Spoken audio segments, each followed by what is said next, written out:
ओम श्री गुरु सत्ताय नमः। सभी को प्रणाम। पिछले वीडियो में हमने सुना उच्च आदर्शों वाले व्यक्ति सिर्फ अपने लिए ही नहीं जीते बल्कि खुद सादगी से रहकर कष्ट उठाकर भी दूसरों की तकलीफ़ें दूर करते हैं। हर व्यक्ति से ये अपेक्षा नहीं की जा सकती कि वो स्वयं कष्ट सहे और दूसरों की खुशी को महत्व दे, पर हम इतना तो कर सकते हैं कि हमारे पास जो भी है उसका एक थोड़ा सा अंश गरीबों, असहायों और ज़रूरतमंदों को दें। आइए इसी क्रम को आगे बढ़ाते हैं। महामानवों का जीवन वसंत की मंद वायु के समान सुरभि, सौंदर्य और प्रसन्नता चारों ओर फैलाने वाला होता है। उनका संचित सद्ज्ञान और अभ्यस्त पुण्य परमार्थ निरंतर कार्यान्वित होता रहता है। फलतः वे असीम आत्मसंतोष पाते हैं। लोक सम्मान और सहयोग भी उन्हें प्रचुर मात्रा में मिलता है। दैवी अनुकंपा ऐसे लोगों पर बरसती रहती है। इन त्रिविध सुयोगों के कारण वे अंतरंग क्षेत्र में महान बनते, ऊंचे उठते और संसार क्षेत्र में प्रगति पथ पर आगे बढ़ते हैं। माता पिता के न रहने पर 15 वर्ष की आयु के नारायण झा ने भगवान को प्राप्त करने के लिए वैराग्य लेने की बात ठानी, पर उस क्षेत्र में भ्रमण करके उन्होंने अछूतों की जो दुर्दशा देखी उससे उनका विचार बदल गया और गिरोहों को उठाने के लिए उन्होंने अपना जीवित लगाने का व्रत ले लिया। हरिजन सेवा के कारण उन्हें सवर्णों का बड़ा भारी विरोध सहना पड़ा, पर वे अपने रास्ते से डिगे नहीं। उनकी आदर्श साधना के कारण उन्हें जन सहयोग भरपूर मिलता रहा और देव अनुग्रह से असंभव लगने वाले कार्यों में भी रास्ता बनता चला गया। उन्होंने हरिजनों के लिए अलग से मंदिर बनवाया। सवर्ण उसे तोड़ने पर तुले रहे, पर विरोध से उनका समर्थन सशक्त था। वे आगे बढ़ते रहे।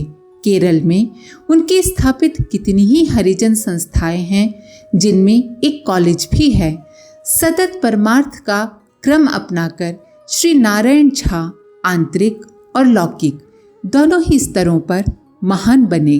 बात उन दिनों की है जब देश में कई छोटे छोटे रजवाड़े थे। दिल्ली के समीपवर्ती क्षेत्र में राजा आनंदपाल थे। उनके उत्तराधिकारी रामदेव जी बने। तब वे 15 वर्ष के थे।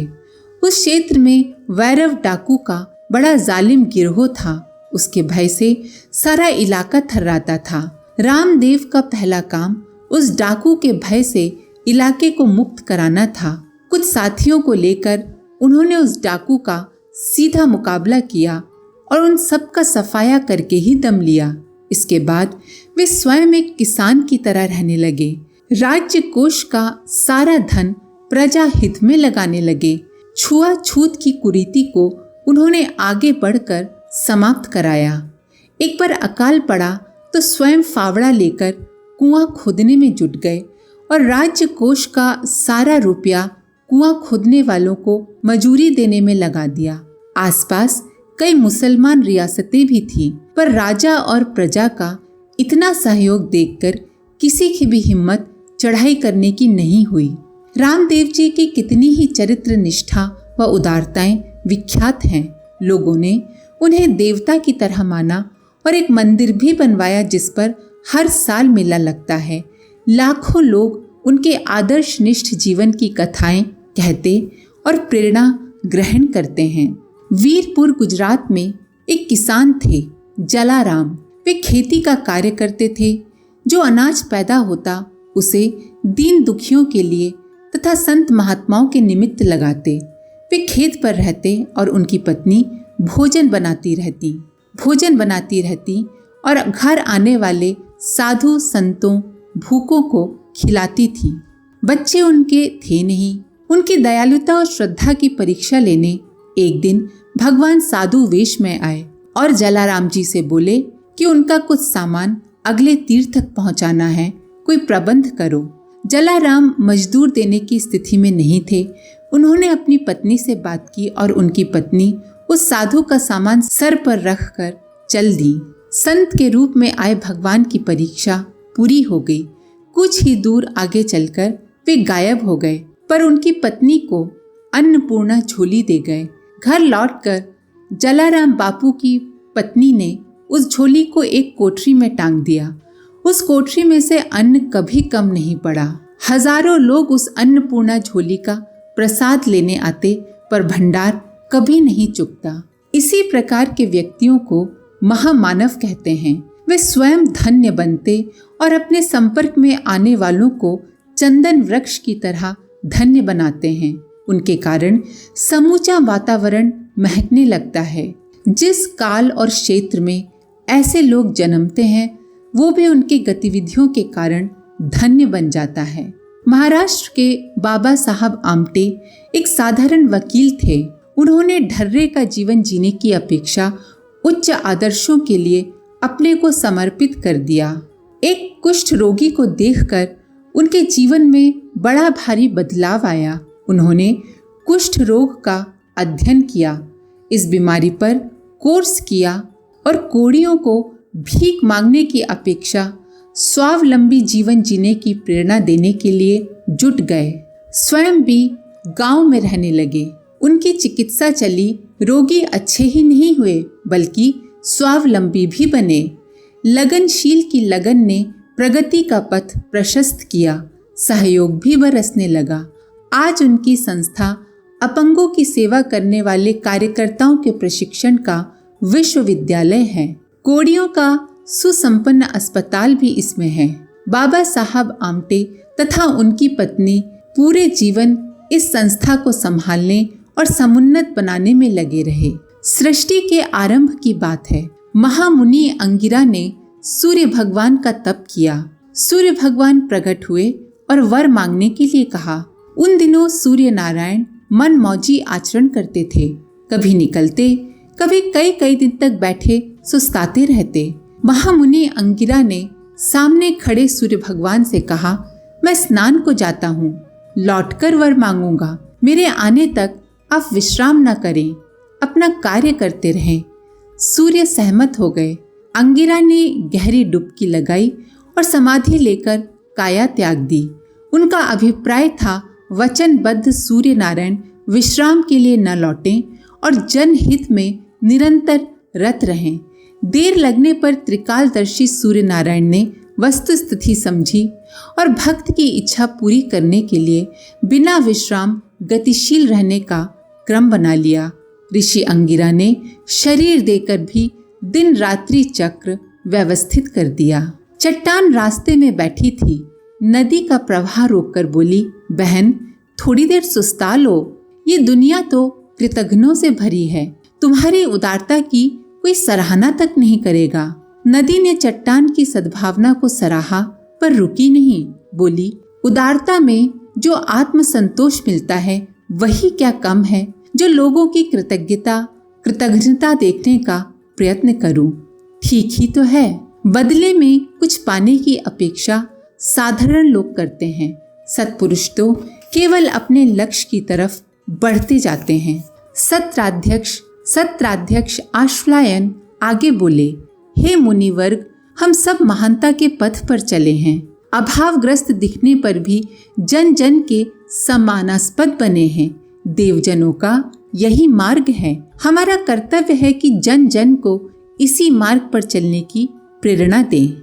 महानता के पथ पर चलने वाले अभावग्रस्त जैसे दिखते भले ही हों, पर होते नहीं हैं, क्योंकि उनके पास दैवी संपदा की भारी पूंजी होती है, जिससे चाहे तो लौकिक संपदा भी पैदा की जा सकती है। जन जन को श्रेष्ठ मार्ग पर चलने की प्रेरणा वे ही दे सकते हैं जो स्वयं उस मार्ग के नैष्ठिक साधक हों और जनता की श्रद्धा के पात्र भी हों। महर्षि भारद्वाज वन में रहते थे।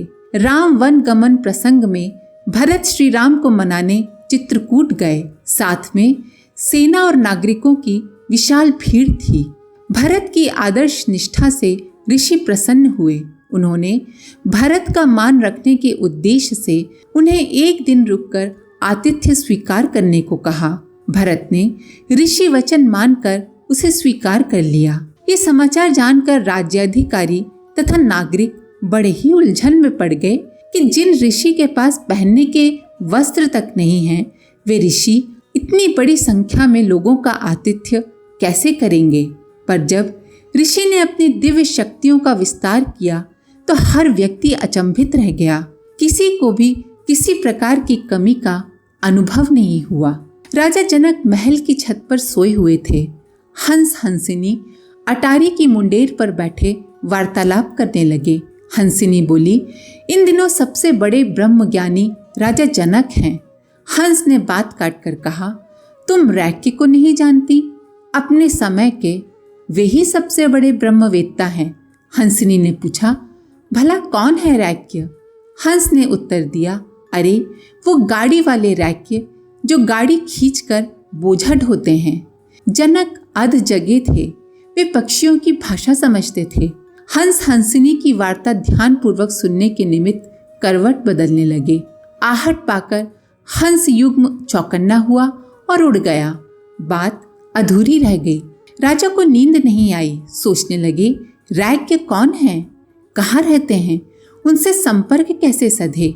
ये विचार उन्हें बेचैन किए हुए था। सवेरा होते ही दरबार लगा। राजा ने सभासदों से गाड़ी वाले रैक्य को ढूंढ निकालने का आदेश दिया। कठिनाई से बहुत दौड़ धूप के बाद रैक्य का पता चला। राजदूतों ने उनसे जनक नगरी चलने का अनुरोध किया, जिसे उन्होंने अस्वीकार कर दिया। वे बोले, मैं अपना काम करूं या इधर उधर भागता फिरूं। दूतों ने सारा विवरण जाकर राजा को सुनाया। राजा स्वयं ही चल पड़े और वहां पहुंचे जहां रैक्य गाड़ी खींच धकेल कर निर्वाह चलाते थे और साधना व सेवा के कार्य भी करते थे। राजा ने इतने बड़े ब्रह्मज्ञानी को ऐसा कष्टमय जीवन यापन करते देखा तो द्रवित हो उठे। सुविधा साधनों के लिए उन्होंने धनराशि प्रस्तुत की, जिसे अस्वीकार करते हुए रैक्य ने कहा, राजन, ये दरिद्र नहीं, ब्रह्मवेत्ता का अपरिग्रह है, जिसे गवा बैठने पर मेरे हाथ से ब्रह्म तेज भी चला जाएगा। तत्व ज्ञान के अनेक मर्म रहस्यों को सत्संग में जानने के उपरांत जनक ये विचार लेकर वापस लौटे कि विलासी नहीं बल्कि अपरिग्रही ही सच्चा ब्रह्म ज्ञानी हो सकता है। उन्हें नई दिशा मिली। उस दिन से उन्होंने अपने हाथों खेती करने, हल चलाने की नई योजना बनाई और श्रम उपार्जन के सहारे निर्वाह करते हुए राजकाज चलाने लगे। दुनिया की दृष्टि में गाड़ी चलाकर जीवन यापन करने वाले रैक्य वास्तव में कितने महान, कितने समर्थ थे, ये इसी से स्पष्ट होता है कि जनक जैसे राजर्षि उनके शिष्य बने। बम्बई विश्वविद्यालय से बीए की परीक्षा उत्तीर्ण कर लेने के उपरांत मिसे के सामने प्रश्न था कि आगे क्या किया जाए। उनके दोस्तों का तो एक निश्चित मार्ग था, विवाह करना, बच्चों की पलटन खड़ी करना और फिर नीति या अनीति से धन कमाना। मिसे को इस रास्ते को अपनाने में मूर्खता के अतिरिक्त और कुछ न दिखा। वे गोखले एजुकेशन सोसाइटी के संपर्क में आए और आदिवासी क्षेत्रों में काम करने के लिए निकल पड़े। काम बच्चों को पढ़ाने का सौंपा गया था, पर उन्होंने देखा कि इस समुदाय के बड़े भी बच्चों से गए बीते हैं।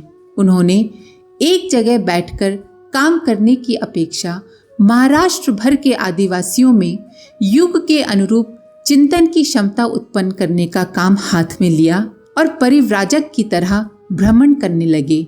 जहां जितने दिन ठहरने की आवश्यकता समझते उतने दिन ठहरते और फिर आगे बढ़ जाते। इसी प्रकार उन्होंने अपने 75 वर्ष का जीवन पूरा किया। आदिवासियों में घुल मिलकर आत्मीयता उत्पन्न की, उनकी भाषा सीखी और जो सुधार आवश्यक था उसकी पूर्ति में अपनी स्वतंत्र बुद्धि एवं परिस्थितियों के अनुरूप गतिविधियां अपनाते रहे।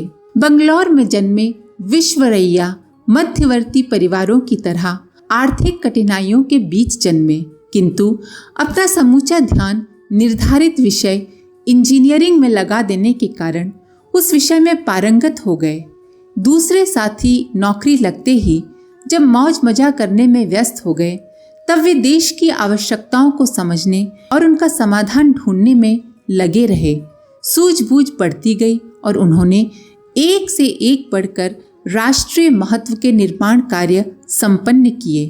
उनकी देखरेख में राष्ट्र के प्रमुख बांध तथा कारखाने खड़े हुए। व्यक्तिगत सुविधाओं की बात तो उन्होंने सोची तक नहीं, यहाँ तक कि अपने परिवार के लिए निजी घर तक नहीं बनाया। उनकी सेवाओं के लिए उन्हें भारत रत्न से विभूषित किया गया। डाक टिकट चले। वे 120 वर्ष की आयु तक अपनी नियमितता और संयमशीलता के आधार पर ही जीवित रह सके। इसके आगे का अगले वीडियो में। आज के लिए इतना ही। अपने विचार कमेंट बॉक्स में जरूर लिखें। आप सभी का धन्यवाद। ओम शांति। हमारे YouTube चैनल को सब्सक्राइब करें और बेल आइकन को दबाकर ऑल पर क्लिक करें ताकि आने वाले सभी वीडियोस की नोटिफिकेशन आपको मिलती रहे।